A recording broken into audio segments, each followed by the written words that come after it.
So go ahead. Tap. Tap.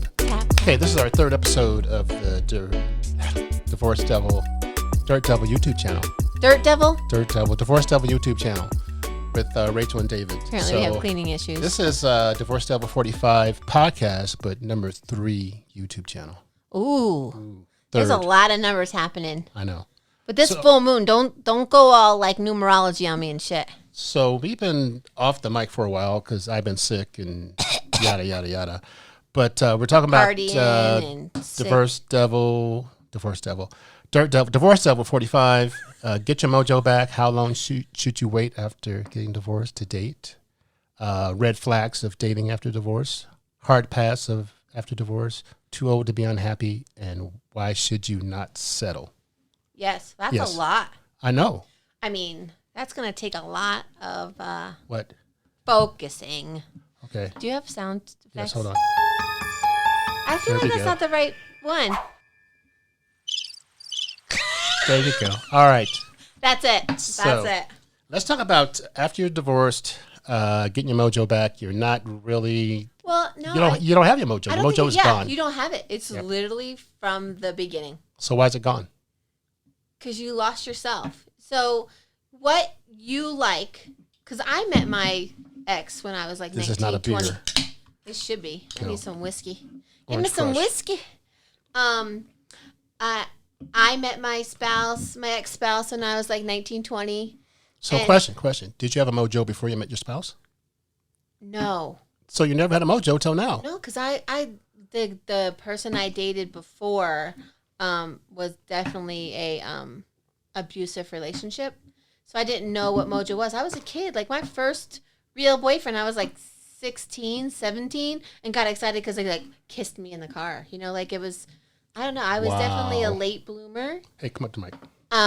Late bloomer, then got into like a end of senior year toxic relationship for a couple years and then met my ex-husband. So I don't know what the mojo was. from the time you were divorced until now.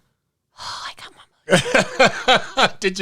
Did you crush your mojo? I found the G-spot under my ear.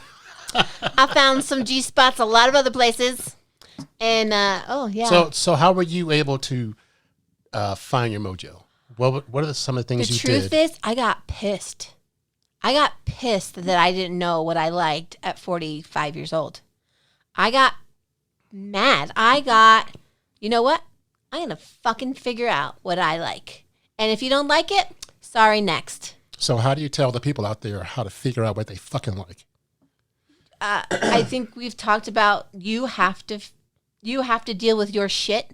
First. So your shit first, because you may not have liked that position, but you always had to do that position because that's the only place your ex could get. Right? Or you were always pleasing your partner, or you were always... What's wrong with that? If you're the recipient. No. But if you weren't getting shit, you need to get your shit. Get your shit. And hey, I don't care what hole you're going in, but you gotta like it, and your partner has to be willing to say, okay, well, I'm gonna figure out what we like, right? That's after getting divorced. Yeah, after. Okay, Yeah. all right. Well, when you're married, I feel like when you're first dating, when you have first dating my ex-husband, I was so young. I think I just wanted to be in a couple. Especially when we were growing up. No matter what. Yeah, I just wanted to be a couple because I wanted that first real relationship that wasn't toxic. Because my first major relationship was abusive on multiple levels, but because he was my boyfriend, I didn't know that it was abusive until I got out of it. So what do you say to people like me that dated a lot before they got married and dated a lot after they got divorced? Good for you. There's hope. Good for you. Get after it. I ain't jealous. Dating doesn't mean you're trying to find a wife or a husband. No. And that's a lot of things. Like when you're young, I think the pressure of I need to get married. I need to get a job. I need to have children. I need to continue my legacy. Who's going to care for me when I'm old and need my diaper changed? No? Yes. Yes. I was going to say, my kids are going to totally throw me in the nursing home. I thought that was a sexual thing, but that's a different if story. you're into, there's a lot of things I didn't know people were into until I got divorced. I didn't realize. You are right. Yeah. I didn't realize how much just in my neighborhood, people loved each other a lot. Like other people? Like swingers and key parties and gnomes and rocks and pineapples and because I learned about the gnomes with you and open door policy for anybody that wants to come on in. So let's go back to us though. Yeah. Back to post-divorce. Oh, look, I got the... Okay, so today David looks like a highlighter marker, and that's what we use to focus. It like a boss. Like, literally, the full moon has got me rearing people. I work with children, and they have lost their fucking minds. Okay. Don't tell people you work with children. Oh, excuse me. But, so... I care for children. You get divorced, you're out there searching for your mojo. Mm-hmm. And you don't have to screw everybody you meet, but just make relationships, meet people. So here's an honest opinion about myself. I am a very sensual person. My love language is touch, affirmation. I want you to tell me, you did a good job. I'm proud of you. Like, not in this, like, not where it's like, demeaning, like, weird. But like, I never really got that. And I think that stems from my mom always saying like, whatever, you're not good enough. I have a special needs sister who literally got all the attention. And so mine is just tell me that I'm equally as important. And so that's where I stem from. Like my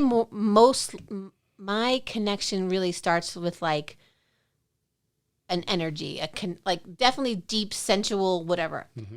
I didn't realize how sexual I was until I got divorced because I settled. Was there? Oh, the big word, settled. I settled for the mundane. I settled for the, it's this way on a Thursday night. But the kids are sleeping. On the other hand, I didn't make it a point. But on the other hand, we're not knocking married couples that are happy. No, not at all. And that's just my thing where like you get so busy. It's like, it's been 2 months since we've been together. And if it's like we got to the point holidays. Birthdays. No, we got to the point where it was hall sex. We'd pass in the hall and say, fuck you. Like, that was it. And, like, I bought a lot of batteries because I wasn't sure what I liked. And I knew what worked. And if I was needing something and I knew that I didn't want it or wasn't going to get fulfilled from my partner, when I was divorced, I was like, I'm not going to go search out some stranger because there's grody cooties out there. But when you figure out what you want, it's almost like an epiphany. Yeah. And you figure out that you can actually get what you want. Yeah. It's like a double epiphany. It's like, and the crazy thing was too, like, talking to another adult about sexuality after you're divorced because you think you failed. You think you failed everything. Yep. I think I failed. I wasn't sexy enough. I didn't keep the conversation enough. I was too squirrely. It was all your fault. All your fault. Oh, absolutely. And even though I knew that I got out because I had to, because I lost myself, mm-hmm. I knew in order to find myself, I had to start from the basics. Like, I don't know. I didn't know that I needed you to nibble on the side of my ear. I didn't know that. But let's have to go back further. So let's remember that one podcast you said about dating yourself? Yes. So that's kind of how it starts. You date yourself, self-love. And then you figure masturbating is self-love. Yes, this is what we're talking about. Batteries, dildos. I'm talking self-love, taking yourself out to a restaurant. It might be a full moon for me too. Hold on, I need a drink. Fuck. Here's my best friends. Oh, man. So let's talk about self-love, going to the movies or, just hang out with yourself. Learning to be alone was really hard for me because I've never been alone. Yep. I've always been, I was with my parents. I had a boyfriend. I went to college. We were still dating. I met my husband. And he kind of saved you. Yeah, he got me out of the situation where I knew that if I stayed where I was, I'd be like the rest of them. You want to get out. And it was and I don't want to say my whole marriage was an escape, but it was a safety net that now that I know what my true heart and my true love, like what I love and who I am, who Rachel is, it was a different it was a save me love, where like my love now is I've saved myself. Can you please love me too? Or so am I worth loving? Yeah. So you got to the point where you allow yourself to be loved. Yes. Yep. Yeah, and I don't have to prove myself because this is who I am. And if you don't love all the parts of me, I don't know that some of my parts might not be great until... why am I tearing up? What is this about? Oh my God, it's a full moon. Where's my crystals? I need some Drink some more water, please. Okay. What did I throw at you last time? I can't remember. Paper? Oh, paper. A cardboard box or something. No, but I didn't know. This is the truth, baby. No, Rachel it really is honest. That's why I love this, because we are honest, and I don't have all the answers. You don't have all the answers. But together we do. But together. Wait, what's that? Wonder Twins activate. Yep. Yeah. But yeah, I didn't know that you needed to love yourself in order to be loved, because if you don't love yourself, you're going to beat yourself up, and then your partner is not really responsible for that. Search. And then if they can't find it, have they failed, or did you fail? To tell them that you don't. Yeah. So it really is a big struggle of figuring out what your part in a divorce is, because I really a lot of times beat myself up, and not just because of my marriage, but because of my childhood traumas. The things that I dealt with, like I said, my first relationship was not only physically and mentally abusive, as in he was my boyfriend, and if he could do that, someone who cares about me should be allowed to do that. Yep. And so when you learn that, you're not supposed to put your hands on her, no matter. So let's move on to something more happier. No, I'm just saying, you have to deal with those traumas too, because I had my mom too. She was definitely a big part of why traumas can make you not afford yourself self-love. Yeah, and then you don't feel like you're worthy of the love. But once you realize, you know what? I am not better than anybody, but I'm just as fucking good as everybody else. And I have a kind heart, and I will go above and beyond for you. And now I've become less willing to let you treat me like that. That's part of the realization. Yeah. And does it take, to be in your 40s or 50s, whatever, to say, I don't give a shit, but I do give a shit. I give a shit how the people I love see me. But you still got to take care of yourself, though. Yeah, and I think a lot of that is saying, I like doing this, and you can come with me or you can't. I'm going to ask you to come to all the things that I want to come to, but I'm also going to take the time to do stuff for me. Like this, podcasting. I make sure as much as I can, I want to be here because it's therapeutic first. And we help people. And and you should share this with other people because other people need to hear this. Too. And you subscribe. And the plug is highlighter markers or Davison. Orange Crush. Great value drinking water. Let's talk about. Wait, I need a new car. Toyota. Yeah. Let's talk about red flags. Oh my God, red flags. Yeah. And but do you have red flags that other people are? So the red flags we see, the red flags we don't see. Because you want to be loved so much. Yeah. Because we do go from that standpoint of getting divorced, and getting out there and wanting to be loved, want to be accepted. Yeah. And in the process, you make some of those horrible decisions. Yeah, and you have said, too, a red flag that is easier to deal with than to face. So. Yes. And there's different levels of red flags. Yeah. So what's one of your red flags? So we talk. Okay, there's a difference between red flags and deal breakers. Yeah. Deal breakers is something that you cannot deal with. Red flags is I can fix him. I can fix her. Yeah. I can work around it. So a deal breaker for me would be smoking. Yes. A red flag would not being able to get an orgasm. No. I mean, you can work at that. I mean, that might not be her problem, though. You can work at that. Yeah, that might not be her issue. You can go get a whole bunch of lube, but yeah. Sometimes it's not lube, but sometimes it's about the connection. The connection. Whatever, the connection. It's the connection. You got a great personality. Yeah. But red flags are something that I think when we first start dating is things that we are almost immune to that we can't see. Yeah. Because you want to be loved or liked so bad. It's so funny because like we say a red flag. Okay. I was at the point when I was first dating was like, I didn't want to hear anybody's opinion. I didn't want to hear anybody's truth of the opinion. I didn't want anybody's truth of anything other than I'm going to do what I want to do because I'm the boss of me. Does that make sense? Are you the boss of the relationship and the date? No, I mean, I don't care who I'm going out with. I don't care whatever. If I don't see the red flag and you don't, and you tell me about it, I'm like, okay, I'll figure it out. I needed to be able to see and feel the red flags. A lot of times it was like, first date, you don't look like your pixel. And it's like a picture from 27 years ago. And like So is that something you can deal with? It's like, yeah, so I can work around that. I almost wanted to Maybe you didn't have any more pictures. True. Yeah. Maybe no one was there to take the selfie like you can do. Whatever. Yeah. I almost feel like I wanted to experience everything new because when I was young, I was getting out of relationships that weren't healthy. Mm-hmm. And then I got into a relationship that lasted for so long. So I didn't know how to relationship.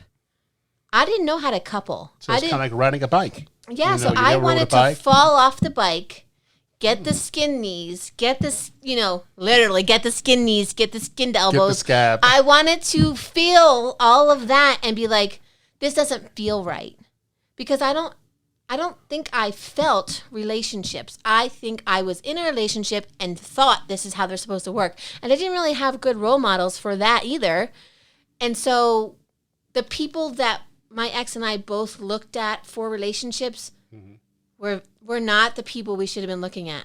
So it's almost like to the point that you look forward to failing because you want to experience the failure. Right outside of, like, I always love that saying, like, right outside of fear is where you should live, because a little bit out of fear, you're taking that next step to be like, I don't want to be afraid anymore.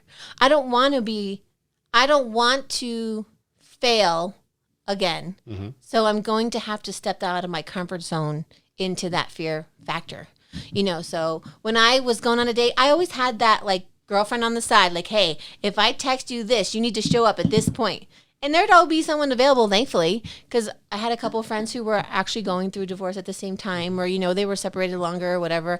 And it was a really good group of people that I could fail and not be judged. And there's also a safety factor, too. Yeah, and it was, I didn't know how to be safe dating now. It's such a different world from when I was dating in the 90s, so I really did a lot of alone searching. And then when I was almost to the point where even if I thought I liked someone enough to go on another date, I already turned it off because I didn't want to feel. You don't want to go down that road again. Yeah, and so the relationship I had before this one I have now, all my walls were up. And he was willing to say, you don't have to have them. I'm not perfect. I want to date you, but we don't have to be in a relationship if you don't want to. Yep. Which almost made me have a false security of, oh, he's putting in the effort. Yep. And yeah, we had a great time together, but there were so many red flags that, like, he lived here, his daughters lived in a different state. He worked here, but he would go there all the time. Facebook was, like, blacked out. There was, like, I had a fake number, basically. All these things that I should have seen, but I was having a good time and not really looking for... And wow. Yeah, not really looking, like, we did, like, he liked like motocross biking and snowboarding and all this stuff. So we did a lot of adventurous stuff, like, for the weekend. So there wasn't a lot of commitment, but there was a lot of fun. Fun, yeah. And that's okay. And I needed fun. Okay. Yeah. And I needed that safety net of fun. Like, I didn't want to be, like, bouncing around from guy to guy to guy, because there's lots of people at you when you become separated and single. Oh my god! And I mean, like, come on, yeah. like, really, Duh. And so it's almost like you have to weed through the grass. Yeah. So when you first decided this, I'm going to get out there, I'm going to date. Yeah. How did you? What was your vehicle? Did you do online? Yeah, I did online. I did. I actually asked people, like, what do you do? They're like, Bumble and Hinge, and, Peggy's like, Luxy, and this one and that. I'm like, who do you what? Yeah. And so then you put your information in, and you try to pick your best pictures, all that stuff. And then people start messaging you, and you're like, hey, and they're like, hi, beautiful. Then the dick pics start, and you're like, I don't wanna. So a lot of it was, I knew where I lived before, there was a big downtown. There was a big downtown population of like little bars right around each other. Anytime you went into one of them, you knew somebody. Mm-hmm. And where I lived, it was a lot of people knew me from my work too. So it was always like, oh, I know this guy. Or, hey, I know this guy. You should go on a double date. You should do this. You should do that. And I was willing, but I also was learning how to be a single mom. So anytime I had my son, I'm like, nope, can't. Yeah. And a lot of times it was, oh, no, my son has ice hockey, or my son has this, my son has that. And they're like, am I ever going to get to see him? I'm like, no, because he comes first. Yeah. So I was very selfish in that. And it's crazy because a lot of single dads were like, well, I need time too. And I'm like, you have kids. Like, why aren't you with them? Why aren't you making more of an effort to be with them? And why can't you get along with their mom just so you can see your kid? Like, so a lot of those for me were red flags. Like a dad that never had his kids. Yeah, that's a red flag. I was like, oh, so you were the problem. And I judged hard, like, because. And it's okay to judge hard. And I think we've talked about this too. My red flags and my deal breakers were, in the beginning, were anything that resembled my ex was a nope. Yep. Sorry, you're a great person, but I can't today. So I didn't give a lot of people chances, and I almost felt like I had to be someone I wasn't to learn who I was. So I had to be the asshole when, like, so I would never be like out-of-body experience in order to become the person that you are. And you have to get like rock bottom, like crying in your bathtub, going, "Oh, I don't want to date. I don't want to do it." You're like, "I don't want to go." Like, but you still did it. And there was a couple times, like, I came out okay. Yeah, there's a couple times I had, dates planned, and I can't today. Like, I just am not in a spot to do it. And I never ghosted anybody because I didn't understand the ghosting thing. I was like, I have something called respect for myself and others. So, like, if you're not feeling it, be like, hey, I had fun, but I'm on to the next. Yeah. And that to me was more respectful than I have ghosting. Never online dated. That scares the hell out of me. Why do you have to when you have patience available? We're not going there, but I have never online dated, and some of the stories my friends tell me, just are. And it's so funny because I did like the Bumble where it's like the woman initiates it, and then like Hinge, and then there's the other one. Once I had that 3-month relationship that we talk about, I was done. I was like, he lied to me. Men suck. I'm out. I'm just gonna. That's because you had unrealistic expectations. Yeah. So maybe you expected too much, too soon. Well, no, that one was the one where I'm like, nope, we're not having a relationship. Like, he's like, do you like me a lot more than you like me? And I'm like, what? I don't love you. No, I don't love you. No, this is not a relationship. We are dating. Yep. And so, like. What's the difference between dating and a relationship? What I'm in now is the most healthy relationship I've ever been in. So that's more like one person. One-on-one. Oh, yeah. Dating definitely. Is like dating. No, like I was only, like the 3-month relationship, I was only dating him. Like I was, when I first. The phone's ringing. That's not me. Yeah. That's you. Dude, that's not me. Oh. That's you. That's that one. Which one? That's that one here. Okay, whatever. Okay. Okay, so back to the podcast. Okay, so the table's vibrating. I'm getting a little excited. Sorry. Are you I need more batteries apparently because that's not working well enough. That one's not vibrating enough. Someone call me. They're calling me about your warranty pickleball game. That's okay. You play pickleball? Yep. I do too. Oh my God, pickleball and podcasting. Oh my God. I want to play Lance. We're playing pickleball.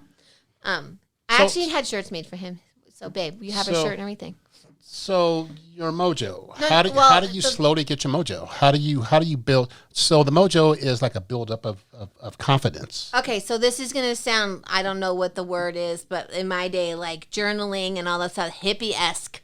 I literally started writing down the pros and cons of dating and what do you know how they say like a woman has a list like yep. 100 things they want in a man and that's they you know a different podcast. They burn it on the full moon, they put their crystals and all that stuff.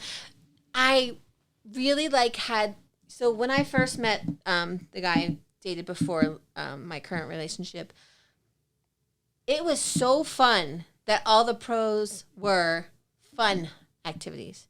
But it was never really that heartfelt get to know me. Mm-hmm. Like we'd go on road trips for 3 hours. I'd have to talk about something, and you can tell I'm super quiet.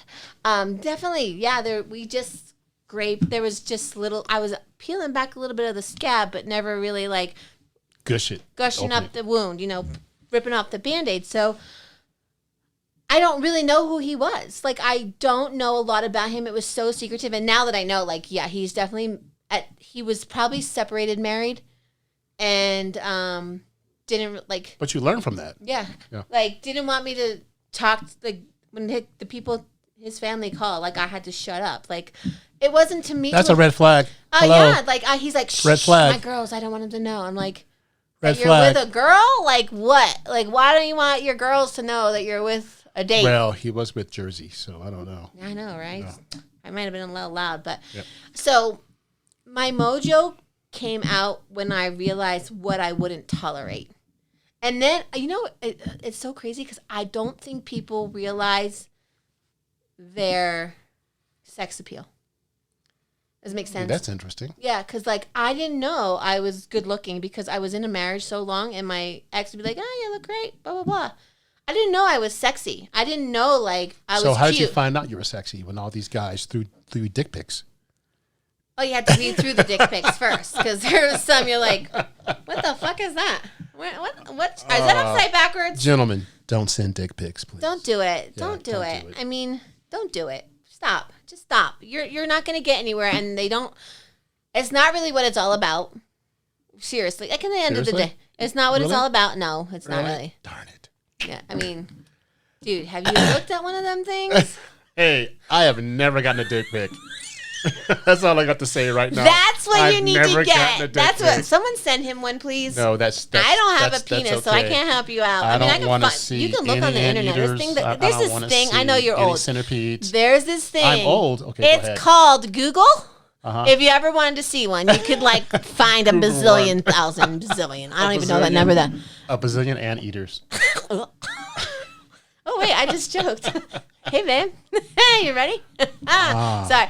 But each time I do this podcast, I want to be able to have, like, our children maybe listen to it. But I'm like, nope, never. That's why. 29 minutes in, our kids can't listen. That's why I recruited your son. Yeah. Because it's not my son. He's ruined for life. He's like, I'm never coming back. Don't let me know when it's happening. Thank God he's 27. But he's never really, coming back. how did, seriously, it took my girlfriends going like, you know you're pretty, right? I'm like, what does that mean? I don't know what that means. Like, you know that men find you attractive, right? I'm like. But everybody's pretty. I'm not. No, seriously, no. Everybody has their pretty absolutely. thing, yes. I had to learn that. Yeah. Like, I thought because I was divorced, I had this ugly mask on. Well, I remember talking to a friend of mine. Yeah. And I was telling her, I was going through my divorce, mm-hmm. and I was just devastated. And I said, no one's ever going to want me ever again. And she reminds me of that every now and then. She goes, remember that time you told me? I said, yeah. She goes, I can't keep up with you. I said, yeah, I know. So, but you go through that. And it's you think you're ugly and nobody is ever going to want you. I'm like, and I'm damaged goods. I have baggage. So that makes me ugly. I haven't slept in 6 days. You know, I'm losing teeth because I'm not eating. You know, like all this stuff that you put on yourself because of divorce. It's so normal, but no one tells you it's normal until you're in the dentist going, I haven't eaten in like a month, so my teeth are falling out because I'm malnourished. My organs are shutting down. I'm doing this. I thought I was taking care of myself, but I look great. Yeah. You know, but I'm pretty. I'm so pretty and witty. I'm not gay. But I mean, $20 is $20. We say. Yeah. So but people out there, you know, you go through these down times, but let's tell them you're going to rebound. Yeah, and I think you have to get to the point where you do girls, the ugly cry, the I'm not this, because we rise up. You will, Phoenix. You really will rise up, and you have to fight your demons in order to see your worth. Because once you do the work, it's so worth it. Because I said, like, I didn't. Armando, where's Armando? Women have the power. We all have the power to figure out our worth, because women have the power. We have the power to figure out your worth, because you are really worth it, and other people value your worth. Like, you have children, you have family, your friends, like my tribe, they say, like, I love being in your presence because you bring the positive. I do this. I didn't know I had that effect on people because I was just being me. Although I'm pretty sure I can get along with this marker, because I give you all of me from the moment you meet me, because what else can I do now? Yep. And I'm too tired to do fake. I have had the fake friends. I have had the fake life. I've had the fake relationship that I thought, oh yeah, this is great, but I wasn't really being who I was, so, and then like the whole dating app thing, I stopped. I was done. I had literally stopped thinking that I was ever going to be in a relationship, because it's too sad. It's too much work. I'm too tired. I just going to work and do nothing and hang out with my friends. And then I did the pay app. Oh wait, can I be sponsored by Match.com? Yeah, because that's what I paid for my man. You paid for my man. I basically paid like $18 for my man. Thanks, baby. But it was worth every investment. I forgot about it a little bit, and then I went home. Like I think I've told this story 1,000 times, and then the relationship I'm in now is so easy. And there's sometimes I come up, I'm like, why am I so quiet? I should talk more. Oh my gosh, she's going to leave me. What's this? Blah, blah, blah. And in my heart of hearts, I don't have to try in this relationship, because I know my value. I know his value to me. And it's so easy. It's just so But easy. It took all those failed relationships to figure out to get to this point. Who are Every you if relationship you haven't failed? is a stepping stone to get to this point, because you figure out what you don't want. Everyone you said, okay, I learned here. I don't want that. I don't want that.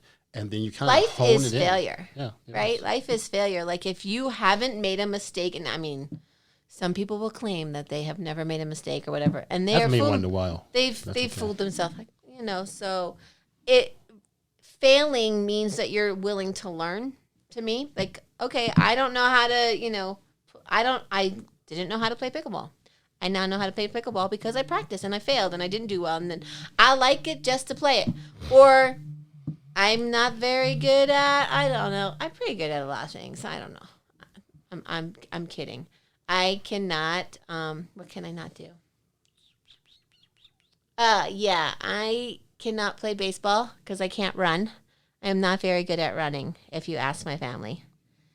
So I play sports that you don't have to run. Well, pickleball is perfect. I know. Dang. Are you in the kitchen? Nope. So I think finding your mojo is different. Like, how did you find your mojo? How did you know that you were getting your groove back there, Stella? Let me do this. I found out I was pretty. Were you wearing high heels or? God, that's a good question. For men, what's mojo for men? There's a point where for anybody narcissism comes into play, because that's a big deal breaker. I think a mojo for men is to find a woman who is interested in you. Yeah. Like if you call her, if you have a conversation, it's not the sex. It's almost like if you can talk about anything, just and you're willing to just hear the voice. Flows, and no drama. Oh my God, no drama is the best aphrodisiac ever. Is that a red drama? flag, or is that a drama? Is a red flag. No drama is a green flag. Here's my problem though. Here's where I come with a problem from that. Okay. Being from Jersey, men love a Jersey drama girl. Swear. It's a thing there. I have no clue what you're talking about. So the I'm going to go girls with you that and are say like, yes. So I mean, like high maintenance. They want to know all the gossip. There is definitely a group of women. I can only talk about New Jersey because that's where I had my adult life. That are all. I mean, Real Housewives of New Jersey. That is a thing because it's a thing. Real Housewives of Beverly Hills. That's a thing because it's a thing. Some women live and breathe and thrive off of drama. I have learned to escape from those women because I'm just like, I'm a hot mess. Some days I dress up. Some days I don't. I like to wear my sweatpants. I am a girl though. When I go out, I usually have to put jeans on. I can't go out in sweatpants. You can look cool in sweatpants. What's wrong with sweatpants? I know, but it's just the thing. It takes little effort to go to the store in like pants. Nope. Yeah. I mean, COVID was scary though, because I would literally go to the store in my pajamas because I'm like, well, I don't give a shit. No one else is going out, so I'm going. But yeah, I mean, I can't speak for it. There are a lot of women who have men who like the dramatic girl. So it's not. I mean, not all people don't want drama. Some people want the excitement of, oh, what's she doing? What's she doing? Oh, Linda, Karen, Betty, I don't even know, but. There's a large group of people who men and thrive women. on. So, yeah. But life is so simple. Mm-hmm. You know, there's going to be drama. There's going to be problems. But if you had less drama, that's like so sexy. Mm-hmm. The least drama, the better. And if you're mowing his lawn. Yeah. That's not a euphemism. That's actually more in my yard. I don't mean shaving him. Yeah. I mean. And then we talk about too old to be unhappy. You know, most people divorced are older. Yeah. And time's a ticking, baby. Mm-hmm. Time's a ticking. So you don't want to waste time. Yeah, well, you don't want to waste time, but you also don't want to get in something just as bad as the previous. So you have had to learn to But you learn. But are you willing to deal with Are you willing to deal with different red flags because you're willing to deal with different red flags, things you haven't dealt with before, but you see I don't really like that, but damn, she's good in bed. Or she can cook. Damn, she's a good cook. Yeah, damn, she's a good cook. Oh my God, she's a great cook. Because you need to be in a relationship because you're older. I think that you make worse decisions as you get older because you settle more. Back to the word settling. Yeah. Yeah. Yeah. Yeah. And so at what point do you settle? When you're 99 and no one else is going to wipe your ass? I don't know. Again, my children are going to send me to a fucking nursing home probably next week because I talk back to them now like they did in their whole lives. No, I don't think you should ever settle, but I think you should give relationships a chance. Yes. Because before this one, you were more like done. Foom, foom, foom. I'm like, no, we are not in a relationship. And then I met this guy, and it's just so easy. I looked forward to no drama. I looked forward to seeing him. We were similar, but we were different. He was so different than my ex, and it was. Refreshing. But similarly, they both like to hunt. That's a similarity. But they hunt different things, or they hunt differently, or they are used to hunting different. He hunted you. He didn't have to try too hard. Oh, hold on. He didn't have to bait no baby here. But yeah, he definitely he changed my perspective on relationships. Dang, I know. Why do you keep playing the serial killer one, dude? Because he hunted you like a serial killer and got you. That makes me scared. No, don't be scared. Well, too late now. No, but don't play that one. Play Sleepy time. All right, everybody. We want to thank you for listening, and we hope you got something out of this. And you share this with your friends who could be like us, or maybe they're the dramatic ones, and say, hey, you know what? You are normal too, and we want everybody to get through the divorce and maybe find you're happy sooner or later, and sooner if you than have later. any questions or comments or what you want to hear, just email us. Yeah, we're always up for questions of what. Love. What is love? What do women want? What do men love? Want? Oh, women want that. Chocolate. Soy pills, chocolate. And whiskey. Yeah. Give me some whiskey. Sexual chocolate. Okay, baby. All right, that's what you should play, sexual feeling. I can't, because that's copyrighted. I can sing it. Ooh, baby, I don't know the words. Feeling. I literally thought you were going to heard it through the grapevine. All right, everybody. I didn't know what you were doing with your hands. I was a little confused. Have a good night. Bye-bye. Bye.